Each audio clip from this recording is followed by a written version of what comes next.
अस्सलाम वालेकुम मैम। वालेकुम अस्सलाम। कैसी हैं आप? खैरियत से हैं? अल्हम्दुलिल्लाह मैं खैरियत से हूं। आप कैसी हैं? अल्लाह का शुक्र, मैं भी ठीक ठाक। डिस्टर्ब तो नहीं किया मैंने नहीं आपको? नहीं बिल्कुल भी नहीं। ये नए प्रोजेक्ट्स आए हुए थे, उन पे थोड़ी वर्किंग कर रही थी। ओह, कौन से न्यू प्रोजेक्ट आए हैं आपके?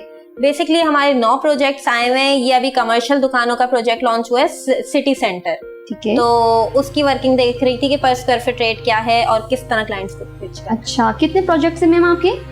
बेसिकली हमारे इस वक्त बहरिया में जो है 9 प्रोजेक्ट्स हैं। 2 साल हमें हो गए हैं। 4 प्रोजेक्ट्स कंप्लीट सोल्ड आउट हैं और अंडर कंस्ट्रक्शन। माशाल्लाह से 9 साल कितने साल हो गए आप लोग को? 2 साल। 2 साल और 2 साल में आप लोगों के 9 प्रोजेक्ट तैयार हो रहे हैं। बिल्कुल। ठीक है। अच्छा, प्रोग्रेसिव का जो कंस्ट्रक्शन स्टेटस है वो कैसा है?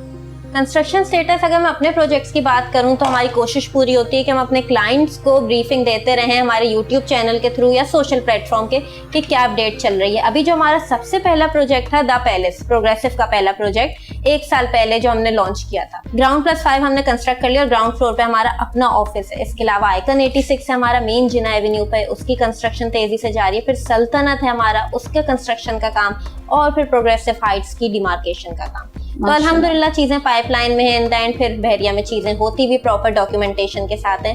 तो वही बात है कि हमारी पूरी कोशिश होती है कि हम क्लाइंट को सेटिस्फाइड रखें। अच्छा, मैंने सुना है कि प्रोग्रेसिव पूरी बहरिया में सबसे कम रेट पर अपार्टमेंट ऑफर कर रहे हैं।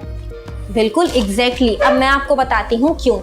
बेसिकली हाँ, प्रोग्रेसिव रियल एस्टेट बिल्डर्स के जो सीईओ है फरहान फैसल, उनका ये विजन है कि आम आदमी के लिए बहरिया में रिहाइश कॉमन बनानी है। हम देखते हैं कि मुख्तलिफ बिल्डर्स जो प्रोजेक्ट दे रहे हैं वो आम आदमी की रेंज से बाहर हैं, तभी लोग प्रोग्रेसिव में बुकिंग कराते हैं, क्योंकि यहाँ पे आपको 1 बेड अपार्टमेंट कम से कम 450 स्क्वायर फीट का 4 इयर्स के इंस्टॉलमेंट प्लान पे 5 लाख डाउन पेमेंट के साथ मिल रहा है, आराम से 45 लाख का, जिसमें अगेन हम इतने अच्छे डिस्काउंट ऑफर करते हैं कि हमसे अपार्टमेंट बुक किए बगैर जाता ही नहीं है। दूसरा सबसे सस्ता 2 बेड अपार्टमेंट हम 630 स्क्वायर फीट का 63 लाख में दे रहे हैं। अगेन इस पे डिस्काउंट्स हम बहुत बेहतरीन ऑफर करते हैं, कोई हिडन चार्जेस नहीं। अगर आपको अपने लिए लेना हो तो आप अपार्टमेंट परचेज करेंगी या विला?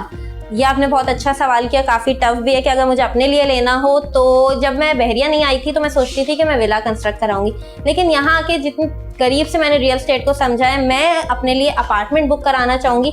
एक तो वो इंस्टॉलमेंट प्लान आपको ज़्यादा मिल जाता है, दूसरा कम कीमत होता है, इसके अलावा मेंटेनेंस का इतना खर्चा नहीं आता। तो मेरा अपना प्लान है कि इंशाल्लाह प्रोग्रेसिव के किसी प्रोजेक्ट में अपार्टमेंट बुक कराने का। आने वाले वक्तों में आपकी नज़र में बहरिया का क्या मतलब रोल होगा कि लोग यहाँ पे किस तरह से अपनी इन्वेस्टमेंट करें और उन्हें क्या फ़ायदा हो सकता है? बिल्कुल, जितनी तेज़ी से बहरिया की मार्केट जो है मूव कर रही है, यहाँ पे कंस्ट्रक्शन हो रही है, लोगों का ट्रस्ट डेवलप हो रहा है, चाहे मैं नेशनल क्लाइंट्स की बात करूँ या इंटरनेशनल। सबसे ज़्यादा भी हमने लास्ट ईयर इंटरनेशनल क्लाइंट्स की इन्वेस्टमेंट देखी है बहरिया में। तो मुझे लगता है, बल्कि मुझे लगता है कि ऐसा है बिल्कुल कि लोग बहरिया पे ट्रस्ट कर रहे हैं। यहाँ पे इन्वेस्टमेंट जितनी हम सोचते हैं उससे ज़्यादा लोग इन्वेस्ट कर रहे हैं और रोज़ की बुनियाद पे हमारे पास क्लाइंट्स आ रहे होते हैं। एक लोगों का ट्रस्ट अब बहरिया पे डेवलप हो गया और इसीलिए शायद बहरिया टाउन कराची अब BTK 2 लॉन्च कर रहा है, जो आने वाले वक्तों में भी हमें पता चलेगा कि कितना ट्रस्ट लोग उस पर भी करते हैं जैसे लोगों ने बहरिया टाउन कराची पे किया है। ठीक है, thank you so much ma'am. यानी कि आपकी नज़र में बहरिया में इस वक्त इन्वेस्ट करना बिल्कुल सेफ है? बिल्कुल, मैं तो कहती हूँ यही आइडियल वक्त है बहरिया में इन्वेस्ट करने का, क्योंकि आने वाले वक्तों में एक आम आदमी की पहुंच से बहरिया के रेट्स निकल चुके होंगे, फिर एक ख्वाब ही रह जाएगा बहरिया में रहना। Thank you so much. बहुत बहुत शुक्रिया।